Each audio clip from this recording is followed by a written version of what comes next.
Halo teman-teman semua, perkenalkan saya Arga Christian Romansa. Di sini mewakili kelompok A09 yang beranggotakan Ardelia Syahira Yudifa dan Alia Astrid Syakila akan mempresentasikan hasil diskusi kami mengenai ERP package yang digunakan oleh suatu perusahaan.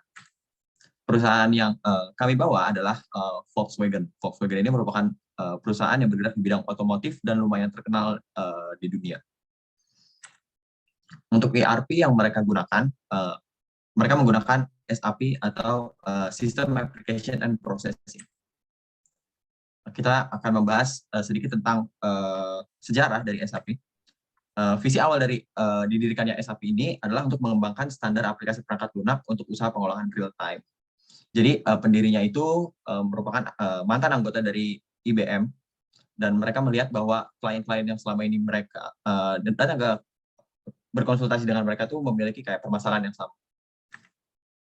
Oke, untuk versi dari SAP-nya sendiri, SAP yang pertama kali diluncurkan itu dimulai pada 1 April 1972, dan itu dinamakan SAP R1. Awalnya aplikasi ini merupakan aplikasi untuk urusan akuntansi. Kemudian setelah SAP R1 lumayan sukses, akhirnya tim dari SAP ini meluncurkan SAP R2. Nah, SAP R2 ini merupakan modul yang lebih lengkap, jadi bukan sekedar modul untuk urusan akuntansi saja. Nah, lanjut, di tahun 1990-an, client server lagi berkembang pesat. Jadi SAP itu melihat bahwa ini merupakan suatu fitur yang harus dimasukin juga ke dalam SAP, sehingga mereka meluncurkan versi terbaru, yaitu SAP R3. Nah, SAP R3 ini mengimplementasikan konsep 3 tier, yaitu database, application server, dan client.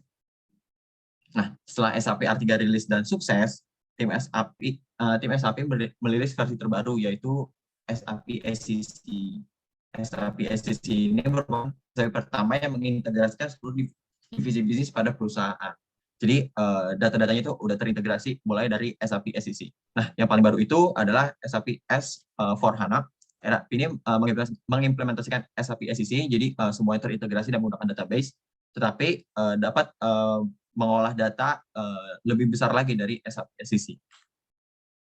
Nah, modul yang ada di SAP ERP package ini ada FICO, Finance and Controlling, itu segala hal tentang cost planning, monitoring cost, segala macamnya ada di FICO. Kemudian ada Sales and Distribution, ini memungkinkan perusahaan untuk mengelola penjualan produk melalui penjualan langsung ke customer atau kayak perencanaan distribusinya. Terus kemudian ada MM, yaitu Materials Management. Modul ini tuh mengelola kayak proses procurement atau kayak manufacturing yang ada di perusahaan. Nah, production planning ini merupakan modul yang mengelola proses manufaktur, sama kayak MM tadi. Ini termasuk kayak perencanaan bill of material dan segala macamnya ada di sini. Kemudian ada quality management. Quality management ini berintegrasi dengan modul yang tadi, MM, material management, dan PP, production planning, dan SD, sales and distribution. Jadi QM ini memastikan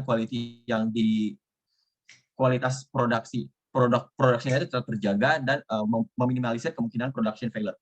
Kemudian ada plant maintenance. Plant maintenance ini lebih ke modul yang memonitor kayak mesin-mesin yang bekerja.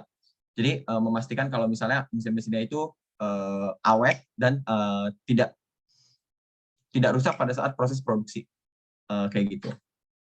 Kemudian ada CS, yaitu customer service. Ini segala sesuatu yang berhubungan dengan customer. Kemudian ada project system. Project system ini lebih ke kayak mengelola proyek-proyek besar, seperti misalnya Volkswagen ingin membuat kayak gedung manufaktur baru, atau kayak ingin membeli peralatan mesin baru untuk ditempatkan di suatu tempat. Itu semuanya diatur di project system. Yang terakhir ada human capital management. Human capital management ini berurusan bukan hampir sama, persis seperti human resource. Jadi segala data-data tentang gaji, aktivitas kehadiran, dan career development ada di HCM ini. Nah, untuk deployment type-nya sendiri, SAP ini memanfaatkan cloud, dan cloud itu dibagi menjadi 3, ada public cloud, HANA Enterprise Cloud, dan Managed Private Cloud. Kayak gitu. Oke, selanjutnya bisa dilanjutkan oleh Alia Astrid. Oke, baik. Terima kasih untuk Arga. Selanjutnya akan saya lanjutkan. Nah, SAP ERP Packages ini memiliki beberapa kelebihan dan kekurangan. Nah, kelebihan dari SAP yang pertama adalah fleksibilitas. Oke, mungkin slide-nya bisa lanjut.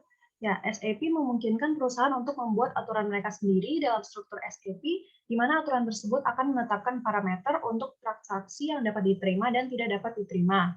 Lalu SAP juga memiliki fleksibilitas untuk mengintegrasikan datanya dengan berbagai database. Nah, untuk kelebihan yang kedua adalah SAP memiliki banyak fitur yang berguna, di mana SAP memungkinkan bisnis untuk mengelola transaksi keuangan, siklus hidup produk, dan juga aktivitas rantai pasokan. Nah, perangkat lunak SAP ini memiliki berbagai fitur analisis dan fitur-fitur ini memungkinkan SAP untuk memenuhi kebutuhan banyak bisnis yang kompleks dan organisasi pemerintah. Oke, di slide selanjutnya, selain kelebihan, SAP juga memiliki beberapa kekurangan, di mana kekurangan yang pertama adalah biayanya yang mahal, di mana perusahaan harus membeli perangkat lunak dan keras yang diperlukan untuk menjalankan program di seluruh perusahaan, ditambah adanya juga biaya berkelanjutan termasuk pelatihan karyawan, pemeliharaan perangkat lunak, dan upgrading yang berkala. Nah, lanjut, kekurangan yang kedua adalah kompleksitas. Sebagian besar perusahaan menerapkan satu fitur atau fungsi perangkat lunak pada satu waktu yang memungkinkan karyawan untuk terbiasa dengan perangkat lunak sebelum bergerak maju. Nah, proses implementasi lengkap ini mungkin akan memakan waktu yang lama dan bisa sampai beberapa tahun.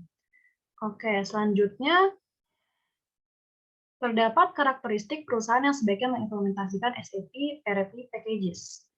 Lanjut, SAP itu sendiri adalah alat yang sangat kompleks, sehingga lebih cocok digunakan untuk bisnis yang bersifat menengah dan juga besar. Di samping itu, SAP sendiri membutuhkan biaya jutaan untuk diterapkan dan dipelajari, sehingga SAP dirancang untuk perusahaan besar dengan proses bisnis yang kompleks dan sangat terintegrasi. Oke, selanjutnya kita akan masuk ke implementasi SAP ERP Package di perusahaan Volkswagen. Lanjut, nah, sebagai pemimpin global dalam industri otomotif, Volkswagen Group adalah salah satu produsen mobil terbesar dan juga tersukses di dunia yang berada di garis terdepan revolusi mobil listrik. Didorong oleh permintaan konsumen akan kesadaran lingkungan yang lebih besar, maka keinginan Volkswagen akan mobilitas bertumbuh dengan sangat pesat. Lanjut di next slide, apa motivasi Volkswagen dalam menggunakan SAP? Volkswagen sendiri memiliki rencana untuk menginvestasikan 4 miliar dalam proyek transformasi digital selama 4 tahun ke depan dengan menggunakan SAP. Setidaknya ada 2.000 peran digital baru yang akan dibuat, terutama dalam bidang administrasi dan produksi. Akan tetapi, di samping itu, terdapat sekitar 4.000 pekerjaan yang tidak akan dipekerjakan kembali oleh Volkswagen pada tahun 2023.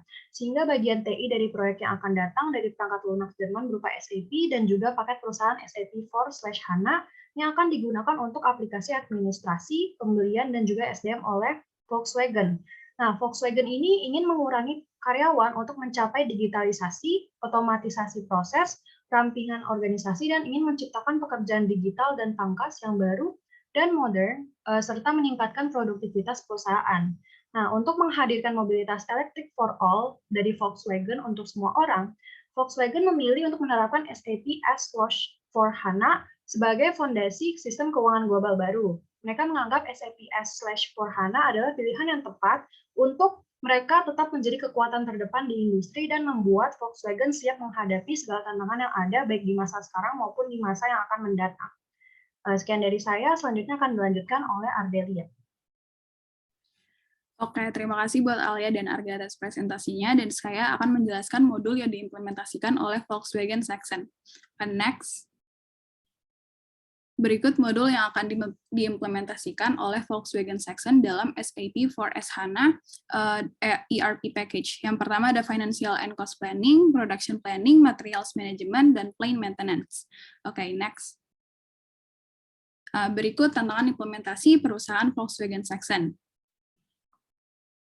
Next. Yang pertama ada Financial and Cost Planning. Financial and Cost Planning ini tantangan yang harus dilakukan adalah dia harus memenuhi dan menerapkan dengan baik terhadap ketiga financial proses. Yang pertama ada planning, budgeting, dan forecasting. Dan dari ketiga hal tersebut kita harus tahu gimana cara kita memenuhi fungsi untuk menentukan profit. Next. Yang kedua ada production planning. Production planning itu kita harus tahu gimana cara kita bisa fokus kepada pihak eksternal perusahaan dan juga pihak internal perusahaan. Kalau pihak eksternal perusahaan itu mungkin seperti klien atau customer dan juga produk-produk yang di luar perusahaan. Untuk internal mungkin lebih ke employee dan juga untuk tingkatan perusahaan. Nah, dari fokus tersebut, kita harus fokus terhadap sale and distribution of goods, dan juga fokus terhadap discrete manufacturing dan repetitive manufacturing. Kalau discrete manufacturing itu lebih ke multiple production orders, dan juga repetitive manufacturing, produk diproduksi secara kontinu. Yang ketiga, ada materials management. Materials management itu kita harus tahu gimana cara kita perlu memudahkan data proses pada purchasing, inventory management, dan pricing prosedur.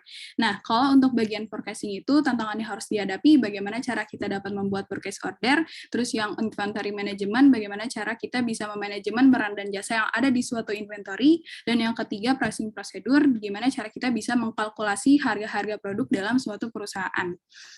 Next. Yang keempat ada plant maintenance. Perusahaan Volkswagen Saxon itu perlu memastikan bahwa mesin yang ada di perusahaan itu dapat dijalankan dan dirawat dengan optimal. Next. Selanjutnya, saya akan menjelaskan manfaat yang dirasakan setelah menerapkan modul Financial and Cost Planning, Production Planning, Materials Management, dan Plant Maintenance. Next. Yang pertama, pada Financial and Cost Planning ini, manfaatnya kan digunakan untuk mengelola profitabilitas. Oleh karena itu, perusahaan dapat meningkatkan kualitas data dan dapat menentukan profitabilitas perusahaan dengan jelas. Next.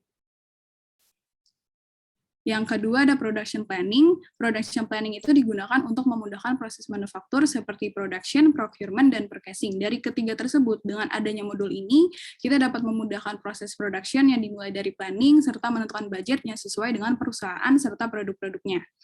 Next. Yang ketiga ada materials management. Materials management itu digunakan untuk mengelola proses procurement dan juga proses yang ada di inventory. Oleh karena itu, perusahaan dapat mempercepat produktivitas sehingga dapat mengurangi biaya pada proses procurement untuk inventory apabila perusahaan Volkswagen Saxon menerapkan modul materials management. Next. Yang keempat ada plant maintenance. Plant maintenance itu digunakan untuk memonitor mesin selama proses berlangsung. Nah, manfaat yang dirasakan oleh perusahaan Volkswagen itu adalah yang pertama ada inspection. Inspection itu dengan plant maintenance ini perusahaan dapat mencari kondisi sebenarnya dalam suatu sistem atau peralatan atau masalah yang harus dihadapi sekarang. Terus yang kedua ada repair. Repair itu perusahaan dapat mengajukan permintaan untuk mesin maintenance. Terus yang ketiga ada preventative. Perusahaan dapat menentukan titik rendah dalam suatu mesin dan dapat melakukan pemeriksaan dalam suatu produk. Berikut presentasi dari kami. Mohon maaf apabila ada kesalahan kata. Terima kasih.